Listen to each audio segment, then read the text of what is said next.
Hello friends, welcome back to mommy's love kitchen. இன்றைக்கி பார்க்க போகிற வீடியோ வந்து ஒரு kitchen restocking video. So kitchen restocking video பண்ணுறதுலையும் சரி, அதை பார்க்குறதுலையும் சரி, ஒரு சாட்டிஸ்ஃபைடான ஃபீலிங் இருக்கும். ஸோ அதுவுமே வந்து ஃபுல்லி ஸ்டாக்டு கிச்சனில் போய் வேலை பார்க்குறதுன்றது ரொம்ப சிம்பிள் அண்ட் ஈஸியாக இருக்கும். ஸோ இன்றைக்கி நம்ம அந்த வீடியோ தான் பார்க்க போகிறோம். இப்போ நான் வந்து இந்த அஞ்சரை பெட்டி, நிறைய பேர் வந்து தாளிப்பு சாமான் வச்சுருப்பாங்க. நான் வந்து பார்த்திங்கன்னா ஹோல் ஸ்பைசஸ் வச்சுப்பேன். ஸோ அதுதான் ரீஸ்டாக் பண்ணிகிட்ருக்கேன். நம்ம ஒரு பிரியாணி குருமா பண்ணுறோம் அப்படின்னா, இப்போது அந்த மாதிரி ஐட்டத்துக்கு ஒரு 10 டப்பாவை எடுத்து ஓப்பன் பண்ணி க்ளோஸ் பண்ணி வைக்கிறத விட, இந்த மாதிரி அஞ்சரை பெட்டியில் போட்டு வைக்கிறதுன்றது அந்த ஃப்ளேவருமே இன்டாக்டாக இருக்கும். அதே சமயம் ரொம்ப ஈஸி ஹேண்ட்லிங்காக இருக்கும். ஸோ இதுக்கு மேலேயே பே லீஃபையும் இந்த பாக்ஸ்லேயே போட்டு வச்சுடுவேன் நான். ஸோ அப்படியே கவரோடையே இதுக்குன்னு தனியாக இன்னொரு பாக்ஸ் வைக்காமல் அப்படியே வச்சிட்டோன்னா இந்த உள்ளே இருக்க ஐட்டமும் அப்படியே குலுங்காது, பர்ஃபெக்டாக அப்படியே கச்சிதமாக நின்றுடும். கண்டிப்பாக வந்து 2 மாதத்துக்கு ஒருக்க வச்சு எல்லாருமே ரீஸ்டாக் பண்ணுறது அட்வைசபிள். ஏன்னா வந்து பார்த்திங்கன்னா, நம்மளுக்கு என்னென்ன பொருட்கள் இன்னும் இருக்குது, எதை வந்து ஃபஸ்ட்டு காலி பண்ணணும், எதை நெக்ஸ்ட்டு வாங்கணுன்ற பிளான் பண்ணுறதுக்கு கிச்சன் ரீஸ்டாக்கிங் ரொம்ப ரொம்ப இம்பார்ட்டண்ட். இப்போ நான் ஓப்பன் பண்ண அந்த ஹோல் ஸ்பைசஸ்லாம் இருக்கு இல்லையா, அதெல்லாமே நல்லா சீல் பண்ணிவிட்டு ஒரு தனியாக ஒரு பின்னில் வச்சுப்பேன். ஸோ இதில் ஃபுல்லாக வந்து ஹோல் ஸ்பைசஸ் இருக்கும். இதுவுமே பார்த்திங்கன்னா நான் அப்படியே பக்கத்துலேயே கிச்சனுக்குள்ளேயே தான் வச்சுருப்பேன். நான் வந்து தனியாக பேண்ட்ரியில் வைக்க மாட்டேன். ஏன்னா நம்ம குக் பண்ணும்போது சம்டைம்ஸ் ஒரு கிண்ணம் மட்டும் காலியாக இருக்கும். ஸோ அது வந்து டக்குன்னு ரீஃபில் பண்ணுறதுக்கு அது ரொம்ப ரீச்சபிளான ஒரு டிஸ்டன்ஸில் இருக்கணும். ஸோ இதுவும்லாம் ஒரு பின்னில் போட்டு எங்கே வச்சுருக்கேன்றதை காமிக்கிறேன். நெக்ஸ்ட்டு இதே மாதிரி இன்னொரு பின் வச்சுருக்கேன். ஸோ அதில் வந்து பார்த்திங்கன்னா, நம்மளோட நார்மல் இந்த செரமிக்கில் வச்சுருக்கேன் இல்லையா, அதில் தான் நார்மல் சாமான், அஞ்சரை பெட்டி சாமான்ங்க இருக்கும். ஸோ இது வந்து அஞ்சரை பெட்டின்னு சொல்ல முடியாது, 6 பெட்டி இருக்கு இல்லையா. ஸோ அதில் வந்து கடுகு, உளுந்து, சீரகம், கடலைப்பருப்பு, மிளகு, உப்பு இதெல்லாம் போட்டு வச்சுருக்கேன். ஸோ இது வந்து நம்ம இதுக்கு முன்னாடி ஒரு டீப் கிளீனிங் வீடியோ பண்ணோம் இல்லையா, அப்போ நான் வந்து இதை ஃபில் பண்ணி வச்சேன். ஸோ அதெல்லாமே இப்போ தான் ஓரளவுக்கு கிட்டத்தட்ட ஒரு 3 மாதம் ஆயிருக்கும். ஸோ 3 மாதத்துக்கு அப்புறம் நான் திரும்ப ரீஃபில் பண்ணுற மாதிரி இருக்கும். ஸோ அதனால தான் வந்து பார்த்திங்கன்னா, எவ்ரி 2 மந்த்ஸ், ஆக்சுவலாக எவ்ரி மந்த்தும் பண்ணலாம், இல்லை எவ்ரி 2 மந்த்ஸுமே பண்ணலாம். அப்படி நம்ம எவ்ரி 2 மந்த்ஸ் பண்ணிட்டு இருந்தோம் அப்படின்னா, நம்ம வீட்டில் கிச்சனில் ஸ்டோர் பண்ணி வச்சுருக்கிற பொருட்கள் கெட்டு போகிறதுக்கு சான்ஸ் இல்லை. ஃபுட் வேஸ்டேஜ் நம்ம வந்து நல்லா கணிசமாகவே குறைக்கலாம். ஸோ இந்த பெட்டியில் ஏற்கனவே இருந்ததை ஒரு சின்ன பவுலில் போட்டுட்டு, அதுக்கப்புறம் ஒரு ட்ரை டவல், பேப்பர் டவல் எடுத்து நல்லா தொடச்சிட்டு அதுக்கப்புறம் தான் நான் ரீஃபில் பண்ணுறேன். அதுக்கு மேலே நம்ம ஏற்கனவே வச்சுருந்த மிச்சம் மீதியே போட்டுக்கலாம். So first in first out, இந்த ஃபிஃபோ மெத்தடுன்னுவாங்க. ஸோ அதுதான் எப்போவுமே கிச்சன் ரீஸ்டாக்கிங்கில் வந்து பார்த்திங்கன்னா, இந்த ஃபிஃபோ மெத்தட் நீங்கள் யூஸ் பண்ணணும்.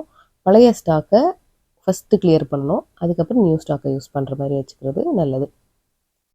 இப்போ இந்த அஞ்சரை பெட்டியில் இருக்கிற அந்த சாமான்லாம் வந்து பார்த்திங்கன்னா, நம்ம எதிர் அதை ரீசீல் பண்ணிக்கலாம், இல்லை கிளிப் வச்சு போட்டுக்கலாம், இல்லை நல்லா ஒரு ரப்பர் பேண்ட் போட்டு வச்சுட்டோம் அப்படின்னாலே அதனோட ஃப்ளேவர்ஸ்லாம் அப்படியே இருக்கும். நம்ம அப்படியே ஓப்பனாக வச்சுக்காமல் இருக்கிறது நல்லது. ஏன்னா அதோட வாசனைலாம் கொஞ்சம் கொஞ்சமாக போயிடும். ஸோ இப்போ நம்மளோட இந்த 2 பின்னுமே பார்த்திங்கன்னா, அப்படியே கரெக்டாக கவுண்டர் டாப்புக்கு மேலேயே ஒரு 2 ஷெல்ஃபில் அப்படியே எடுத்து வச்சுக்கிறேன். ஸோ இது ஒரு ஃபுல்லாக இந்த ரைட் ஹேண்ட் சைடில் இருக்கிறது ஃபுல்லாக வந்து நம்மளோட நார்மல் கடுகு சாமான் அதெல்லாம் இருக்கு இல்லையா, அது. இந்த லெஃப்ட் ஹேண்ட் சைடில் இருக்கிறது எல்லாமே வந்து ஹோல் ஸ்பைசஸ். ஸோ அவசரமாக நம்ம பண்ணிக்கிட்டு இருக்கும்போது கூட என்னோடய குக்கிங் எப்போவுமே பார்த்திங்கன்னா, நான் ரொம்ப நேரம் டைம் ஸ்பெண்ட் பண்ண மாட்டேன் குக் பண்ணுறதுக்கு.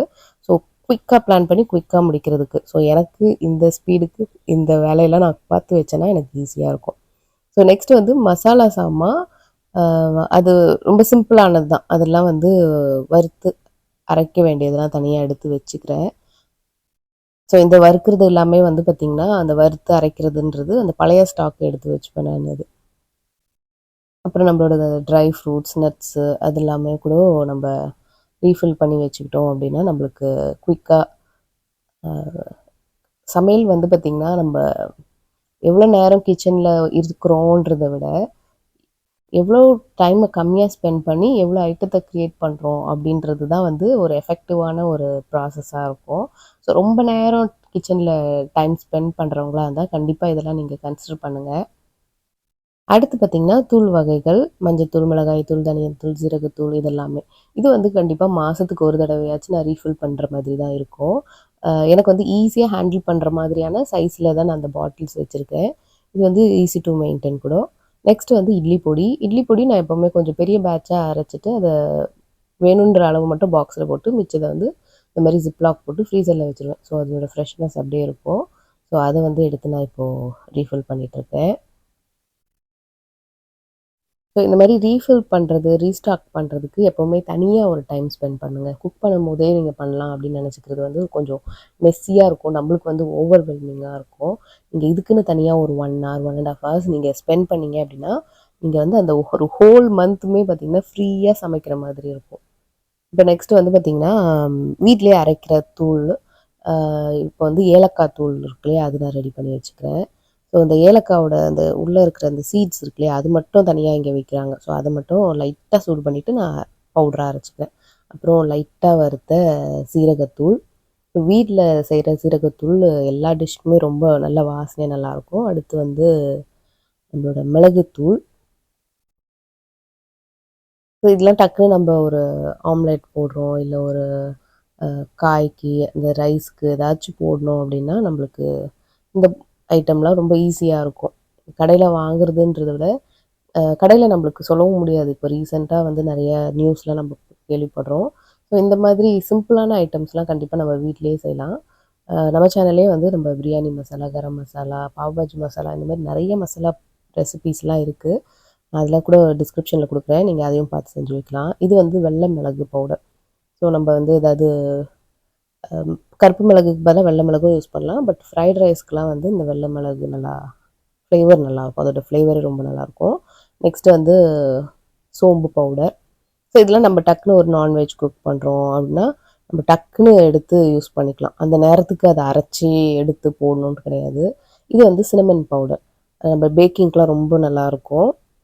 அதில் தான் ரொம்ப சின்ன குவான்டிட்டியில் தான் தேவைன்றதுனால அது சின்ன சின்ன பாக்ஸில் போட்டு வச்சுக்கிறேன். அப்புறம் இது வந்து வெந்தய பவுடர். இதுவுமே லைட்டாக நான் ரோஸ்ட் பண்ணிவிட்டு நல்லா ஆற வச்சு தான் அரைச்சிருக்கேன். ஸோ இது நம்ம ஏதாவது குழம்பு வைக்கும்போது, இல்லை ஏதாவது தொக்கு செய்யும் போதெல்லாம் வந்து நல்லா யூஸ்ஃபுல்லாக இருக்கும். ஸோ நம்ம இப்போ ஃப்ரெஷ்ஷாக அரைச்ச பொடிகள்லாம் இந்த பேஸ்கெட்டில் போட்டு இதையும் வச்சாச்சு. நெக்ஸ்ட்டு வந்து ரைஸ் ரீஃபில் பண்ண போகிறோம். ஸோ ரைஸ் இது வந்து பாஸ்மதி ரைஸு. நான் அந்த பழைய ஸ்டாக்கை எடுத்துகிட்டு நல்லா அந்த பாக்ஸை துடைச்சிட்டு திரும்ப ரீஃபில் பண்ண போகிறேன். ஸோ இது வந்து நல்ல ஒரு ஏர் டைட் கண்டெய்னர். ஸோ இதோட ஃப்ளேவர்லாம் அப்படியே அதிலே சீல் ஆகிருக்கும். ஸோ இந்த பாக்ஸ் வந்து பார்த்திங்கன்னா எனக்கு ரொம்ப ரொம்ப ஹெல்ப்ஃபுல்லான ஒரு பாக்ஸ் தான். ஏன்னா வந்து இதுக்கு மேலே மேலே நம்ம ஸ்டாக் பண்ணிக்கலாம். நம்ம உள்ளே ஸ்டாக் பண்ணியிருந்தாலுமே உள்ளேருந்து எடுக்கிறதுக்குமே ரொம்ப ஈஸியாகவும் இருக்கும். நான் உங்களுக்கு அது கடைசியில் காமிக்கிறேன் ஸ்டாக் பண்ணிவிட்டு. இப்போ நெக்ஸ்ட்டு வந்து சீரக சம்பா ரைஸ். ஸோ இது என்கிட்ட ஏற்கனவே இருக்குது. ஸோ இந்த பாக்ஸ் அப்படியே நான் வச்சிடுறேன். அடுத்து வந்து இட்லி ரைஸ்.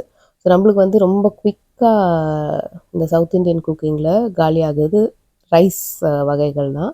அதுலேயும் இட்லி ரைஸ் ரொம்ப குயிக்காக நம்மளுக்கு காலியாகும். ஸோ அதுக்கு மட்டும் நான் கொஞ்சம் பெரிய பாக்ஸாக வச்சுருக்கேன்.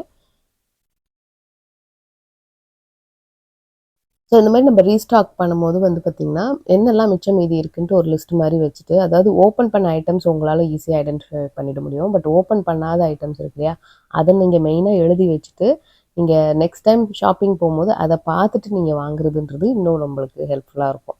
நெக்ஸ்ட்டு வந்து பார்த்திங்கன்னா, நம்மளோட டே டு டே லைஃப்பில் யூஸ் பண்ணுற ரைஸ், பச்சரிசி, புழுங்கல் அரிசி. ஸோ அது வந்து இந்த மாதிரி 2 கண்டெய்னரில் வச்சுருக்கேன். ஒரு ஹோல் பேக்கே வந்து பார்த்திங்கன்னா நம்மளுக்கு இதுக்குள்ளே நம்ம டம்ப் பண்ணிக்கலாம். ஸோ நம்ம கிச்சன் செட் பண்ணும்போதே இதுக்குன்னு ஒரு பிளேஸ் நம்ம அலாட் பண்ணி வச்சுட்டோம் அப்படின்னா வந்து நம்மளுக்கு ரொம்ப ஈஸியாக இருக்கும். அதை ஃபுல்லி ஃபங்க்ஷனல் கிச்சன் சொல்லுவோம் இல்லையா, சைஸ் ஆஃப் த கிச்சன் மேட்டர்ன்றதை விட நம்ம வந்து எப்படி அது வந்து ஃபுல்லாக ஃபங்க்ஷனலாக வச்சுக்கிறோம், எப்படி ஈஸியாக ஆக்சஸ் பண்ணுற மாதிரி, அதே மாதிரி ஒரு வேலை செய்யும் போது இன்னொரு வேலைக்கு தடங்களாக இருக்கக்கூடாது. ஸோ அந்த மாதிரி நம்ம பிளான் பண்ணி வச்சுக்கலாம். ஸோ அதுக்கு வந்து இந்த ரைஸ் பாக்ஸ் வந்து ரொம்ப ரொம்ப ஹெல்ப்ஃபுல்லாக இருக்கும்.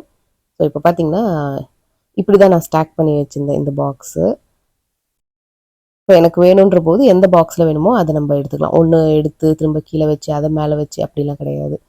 ஒரே ஒரு டைம் செட் பண்ணிவிட்டு வச்சிட்டோன்னா முடிஞ்சுது. நெக்ஸ்ட்டு நம்மளோட ஆயில் கண்டெய்னர்ஸ். ஸோ எப்போவுமே வந்து ஒரே டைப் ஆஃப் ஆயில் இல்லாமல் கொஞ்சம் சில ஆயில்ஸை மிக்ஸ் பண்ணி யூஸ் பண்ணணும். மிக்ஸ்னால் ஒரே கண்டெய்னர் எல்லாத்தையும் மிக்ஸ் பண்ணுறது கிடையாது. ஒரு நாளைக்கு நல்லெண்ணெயில் சமைச்சோன்னா இன்னொரு நாளைக்கு நீங்கள் வந்து வேறு எண்ணெயில் சமைக்கலாம். தேங்காய் எண்ணெயோ இல்லை கடலை எண்ணெயோ எப்படியோ நீங்கள் சமைச்சிக்கலாம். ஸோ ஒரே மாதிரியான ஆயிலாக யூஸ் பண்ணாமல் அப்போ ஒரு ஒரு டிஷ்ஷுக்கு கூட நீங்கள் மாற்றிக்கலாம், தப்பு கிடையாது.